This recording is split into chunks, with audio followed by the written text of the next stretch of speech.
Christmas উপলক্ষে চারপাশে যে এত সুন্দর করে সাজানো হয়েছে তো দেখে একদম মন ভরে যায়। তো ওই দিন হচ্ছে ডিপোটে গিয়েছিলাম। ডিপোটটা এত সুন্দর করে কালারফুল করে সাজিয়েছে, দেখে হচ্ছে চোখ জুড়িয়ে যাচ্ছিল। প্রত্যেকটা জিনিসই হচ্ছে লাল সবুজের মধ্যে ছিল, দেখতে খুবই ভালো লাগতেছিল। আর যত দিন যাচ্ছে তত হচ্ছে লাইটিং বাড়তেছে, চারপাশ হচ্ছে লাইটিং হচ্ছে।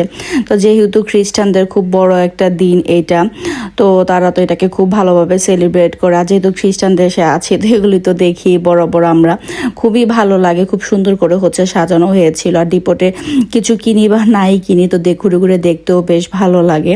তো ওই দিন হচ্ছে সকালবেলা আজানকে কিন্ডারগার্টেন থেকে দিয়ে আসার সময় হচ্ছে আমি একটু গিয়েছিলাম, একটা আমার স্প্যাচুলার প্রয়োজন ছিল, তো ওইটাও আনার জন্য গিয়েছিলাম। তো দেখলাম যে ভালো অফার দিয়েছে প্রত্যেকটা প্রোডাক্টে, একদম 52 হচ্ছে 60% অফার ছিল। তো অনেক মানুষ হচ্ছে কেনাকাটা করতেছিল, তাই হচ্ছে একটু ঘুরে ঘুরে দেখতেছিলাম আর আপনাদের সাথেও হচ্ছে শেয়ার করে নিয়েছিলাম। তো কে কে হচ্ছে এরকম সময় বাইরে যারা আছেন ঘুরতে খুব পছন্দ করেন, অবশ্যই আমাকে কমেন্ট করে জানাবেন। তো আমার তো বেশ ভালো লাগে।